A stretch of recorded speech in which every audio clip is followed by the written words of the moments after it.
अस्सलाम वालेकुम friends, welcome back to the channel info talk with Asif. मैं हूं आपकी मॉडरेटर इशाल फातिमा और जो नहीं जानते उनके लिए बता दूं कि मैं सर आसिफ की टीम का हिस्सा हूं और फंडामेंटल एनालिसिस के लिए आपके सामने हाजिर हूं। दोस्तों, अभी के लिए आप देख सकते हो कि जो मार्केट कैप है स्टिल डाउन ही नज़र आ रही है। बीटीसी के साथ साथ ऑर्स में भी यहाँ पर फॉल देखने को मिला और थोड़ी बहुत रिकवरी के बावजूद मार्केट कैप 1.63 ट्रिलियन पर ही है। स्टिल 0.747% का नेगेटिव चेंज है।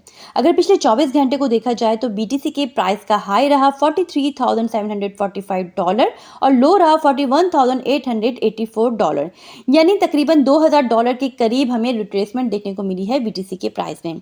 फंडामेंटली अगर देखा जाए तो कल एफएडी ने इंटरेस्ट रेट में कोई चेंज नहीं किया और स्टिल 5.25 से लेके 5.50% तक ही रखा गया है।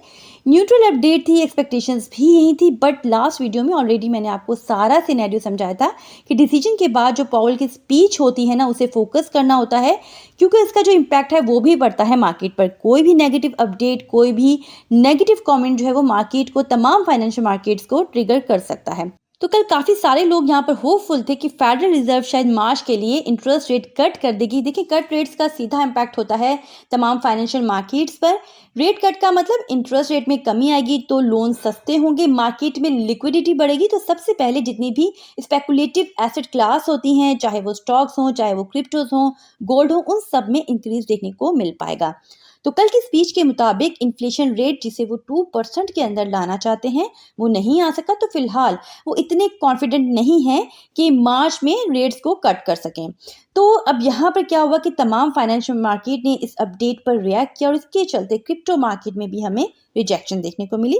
खैर, नेक्स्ट जो यहाँ पर रेट कट की एक्सपेक्टेशंस हैं वो चली गई हैं मई तक।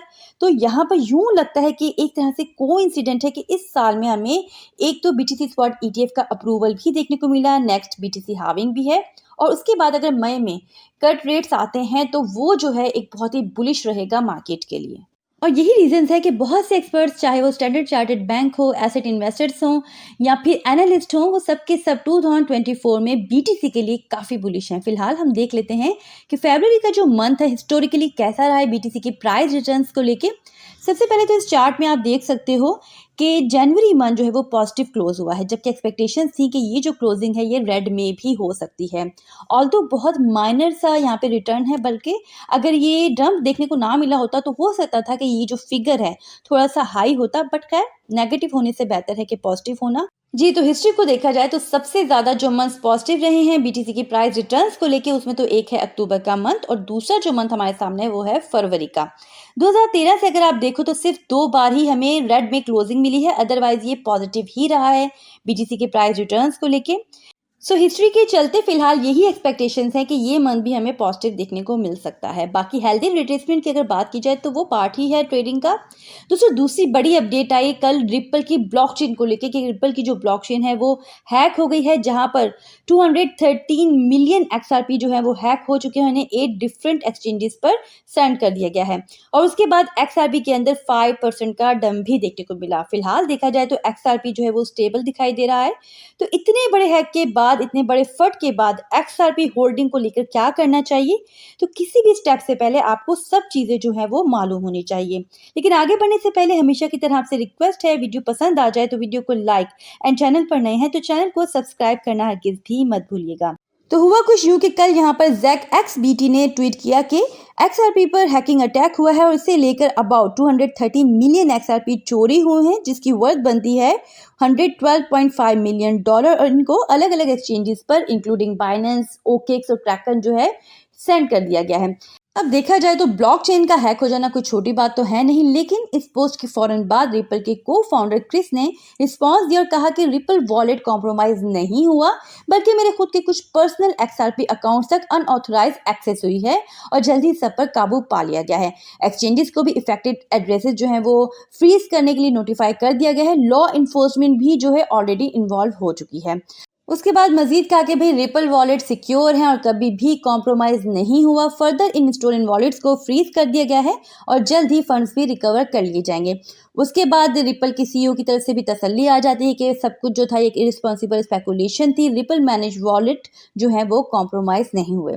सो यहाँ पर जो एक बात समझने की है वो ये है कि जो ब्लॉकचेन टेक्नोलॉजी है ना, उसका एक फ़ायदा ये भी है कि जो हैकर एड्रेसेस हैं उन्हें ट्रेस करना मोस्ट लाइकली पॉसिबल होता है।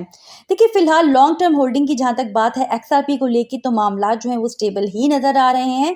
सब कुछ सेव एंड साउंड ही महसूस हो रहा है, बट इम्पॉर्टेंट बात ये है कि क्रिप्टो में गारंटेड कुछ भी नहीं होता। इसके लिए कभी भी सिर्फ एक ही कॉइन में इन्वेस्ट करना हरगिज़ भी अक्लमंदी नहीं, बल्कि हमेशा अपने पोर्टफोलियो को डाइवर्सिफाई करें और डिफरेंट स्ट्रॉन्ग फंडामेंटल कॉइन में इन्वेस्ट करें।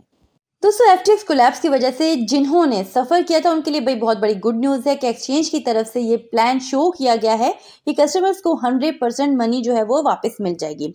अब ये जो है ना, ये बिलियंस ऑफ डॉलर्स बनते हैं।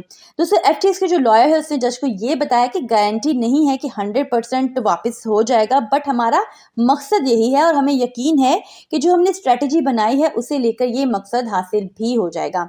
अभी की जो अपडेट्स हैं उसके अकॉर्डिंग एफटीएक्स ने तकरीबन 6 से 7 यूएस बिलियन डॉलर इकट्ठे कर लिए हैं। अब ये काम वो एजेंसी कर रही है जिसकी जिम्मेदारी लगाई गई है कि वो कंपनी की लिक्विडेशन प्रोसेस को पूरा करेगी।